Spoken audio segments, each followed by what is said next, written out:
सभी श्रोताओं का हार्दिक अभिनंदन।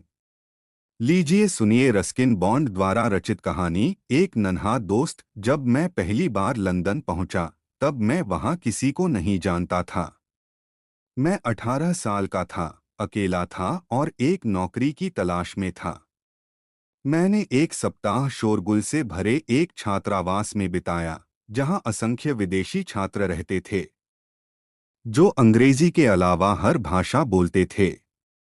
फिर मैंने किराए के एक कमरे का विज्ञापन देखा, जो सिर्फ 1 पाउंड प्रति सप्ताह पर उपलब्ध था। मैं तो वैसे भी बेरोजगार था और मुझे सप्ताह के सिर्फ 3 पाउंड भत्ते के रूप में मिलते थे, इसलिए मैंने बिना देखे ही कमरा ले लिया। वह कमरा एक इमारत के सबसे ऊपर बनी एक छोटी सी अटारी निकला। कमरे की ऊंचाई बहुत कम थी और उसके ऊपर सिर्फ एक टाई जड़ी ढलुआ छत थी। कमरे में एक पलंग था, एक छोटा सा ड्रेसिंग टेबल था और एक कोने में छोटा सा गैस स्टोव। स्टोव जलाने के लिए एक छेद में बहुत सारे सिक्के डालने पड़ते थे। नवंबर का महीना था और बहुत ठंड थी। मेरे पास के सिक्के खत्म होने लगे थे। टॉयलेट जाने के लिए 2 मंजिल नीचे उतरना पड़ता था।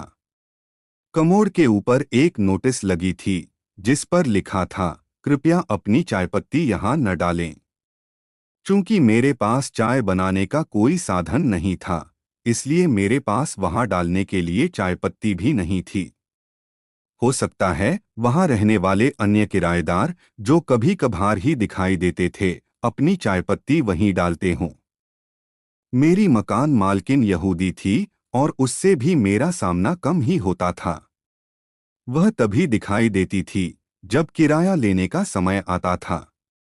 वह एक पोलिश शरणार्थी थी और मुझे लगता है युद्ध के समय यूरोप में उसे बहुत मुश्किल समय का सामना करना पड़ा होगा। वह अपने कमरे से बाहर बहुत कम निकलती थी। उस इमारत में एक भी स्नानघर नहीं था। मुझे बेलसाइज रोड पर बने सार्वजनिक स्नानघरों का इस्तेमाल करना पड़ता था। खाना खाने के लिए मैं भूमिगत स्टेशन के नज़दीक एक सस्ते से स्नैक बार में जाता था। कभी कभी मैं अपने साथ डबल रोटी और सार्डिन मछली का डिब्बा घर ले आता था। उस दिन मुझे दावत का मजा आ जाता था। क्या मुझे अकेलापन महसूस होता था? बिल्कुल होता था। मैं बिल्कुल अकेला था। उस बड़े से शहर में मेरा कोई दोस्त नहीं था। मुझे तो वह शहर भी एकाकी सा लगता था, धूसर और कुहरे में लिपटा हुआ। मैं प्रतिदिन नौकरी के लिए रोजगार कार्यालय का चक्कर लगाता था। आखिर 2 हफ्ते बाद मुझे एक बड़ी सी किराने की दुकान में लेजर क्लर्क की नौकरी मिल गई। वेतन 5 पाउंड प्रति सप्ताह था। अब मैं अमीर था। कम से कम मैं रोज के बीन्स और टोस्ट के बदले ढंग का खाना तो खा सकता था। मैंने हैम और चीज खरीदी और फिर सैंडविच व सस्ती शैरी, स्पेन की सफेद मदिरा के साथ नौकरी मिलने का जश्न मनाया। कुछ ही देर में मेरे कमरे का फर्श डबल रोटी के चूरे से भर गया। मेरी मकान मालकिन को यह बात पसंद नहीं आने वाली थी। मैं उठकर फर्श साफ करने ही वाला था कि मुझे चूं-चूं की आवाज आई और मैंने देखा कि एक नन्हा सा चूहा चीज के छोटे से टुकड़े को मुंह में दबाए फर्श पर दौड़ लगा रहा था। पूरे कमरे को पार करके वह ड्रेसिंग टेबल के पीछे कहीं गायब हो गया। मैंने निश्चय किया कि मैं उस चूहे को साफ नहीं करूंगा, उस चूहे को ही खाने दूंगा। तुम्हें कोई चीज नहीं चाहिए तो भी उसे बर्बाद मत करो, मेरी दादी कहा करती थीं। मुझे चूहा दोबारा नहीं दिखा, लेकिन जब मैं बत्ती बुझाकर सोने चला गया तो मुझे कमरे में उसके इधर से उधर भागने की आवाज आ रही थी। बीच बीच में उसकी चूं-चूं भी सुनाई दे रही थी, शायद पेट भर जाने के कारण संतुष्टि भरी। चलो, कम से कम मुझे जश्न अकेले तो नहीं मनाना पड़ा, मैंने अपने आप से कहा। कोई साथ न होने से तो एक चूहे का साथ ही भला। मैं सुबह जल्दी ही काम पर निकल गया और मेरी गैरमौजूदगी में मकान मालकिन ने मेरा कमरा साफ करवा दिया। जब मैं लौटा तो मैंने ड्रेसिंग टेबल पर एक नोट रखा हुआ देखा, जिस पर लिखा था, कृपया फर्श पर खाने की चीजें न बिखेरें। वह ठीक कह रही थी। मेरा साथी फर्श पर गिरे चूरे से बेहतर का अधिकारी था। इसलिए मैंने एक खाली साबुनदानी में कुछ बिस्कुट के टुकड़े डाले और उसे ड्रेसिंग टेबल के पास रख दिया। लेकिन पता नहीं क्यों वो साबुनदानी के पास भी नहीं गया। मैं काफी देर तक उसके आने के इंतजार में जागता रहा और जब वह आया तो कमरे के हर कोने में घूमा, मेरे बिस्तर के पास भी आया, लेकिन साबुनदानी के पास नहीं फटका।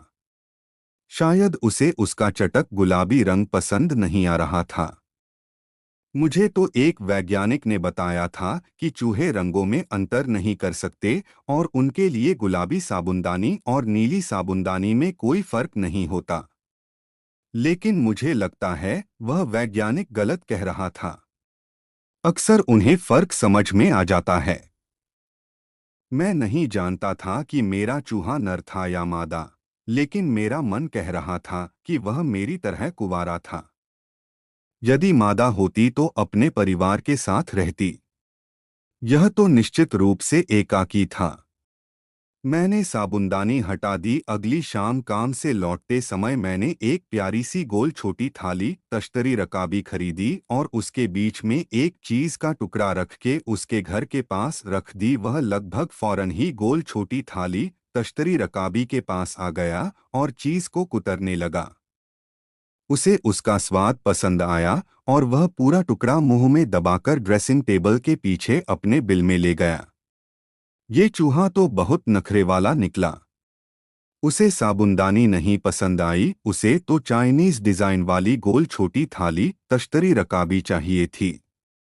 एक समय के बाद हम खुद अपनी सुरक्षा का ध्यान रखने लगते हैं। लंदन में मई की शुरुआत में ही गर्मी पड़ने लगती है।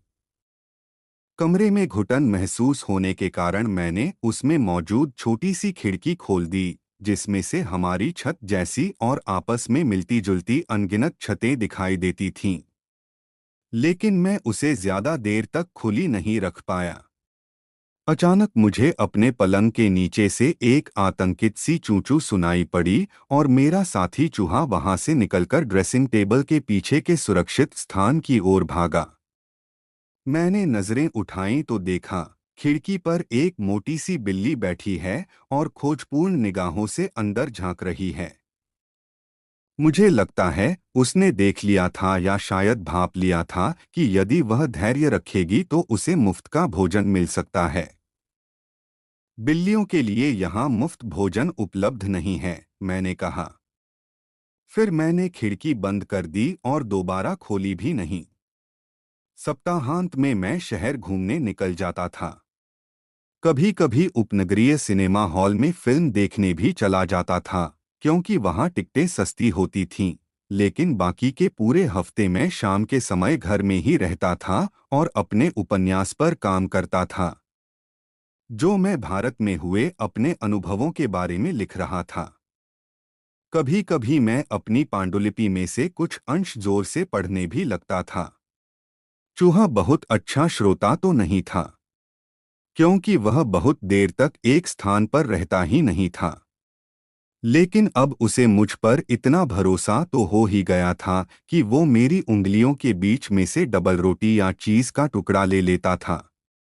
और यदि मैं अपने उपन्यास पर ज्यादा वक्त बिताता तो वो चूं-चूं करके मुझे अपनी मौजूदगी का एहसास दिला देता था, जैसे कि मुझे अपनी किसी आवश्यकता पर ध्यान न देने के लिए डांट रहा हो। और फिर वह दिन आया जब मुझे उस लोन रेंजर से, जैसा कि मैं अपने उस साथी को पुकारने लगा था, जुदा होने के बारे में विचार करना था।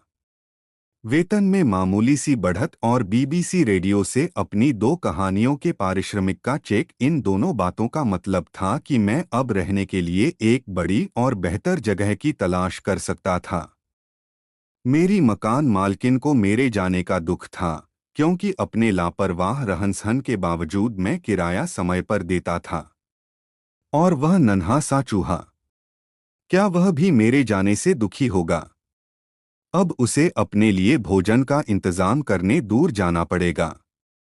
और हो सकता है अगले किराएदार को चूहों के बजाय बिल्लियां पसंद हों। लेकिन यह मेरी चिंता का विषय था, उसकी नहीं। इंसानों के विपरीत चूहे भविष्य की चिंता नहीं करते, न अपने भविष्य की न दुनिया की। इस समस्या का समाधान कुछ हद तक दूसरे किराएदार के आने से मिल गया। कोई इंसान नहीं, बल्कि एक और चूहा, शायद मादा, क्योंकि वह मेरे साथी चूहे से कुछ छोटी लेकिन ज्यादा प्यारी थी। कमरा छोड़ने के 2-3 दिन पहले जब मैं शाम को घर पहुंचा तो मैंने दोनों को पूरे कमरे में दौड़ लगाते, मस्ती में खेलते कूदते देखा। क्या ये उनके बीच का प्यार था? मुझे थोड़ी सी ईर्ष्या हुई। मेरे रूममेट को एक साथी मिल गया था, जबकि मैं अभी भी अकेला था।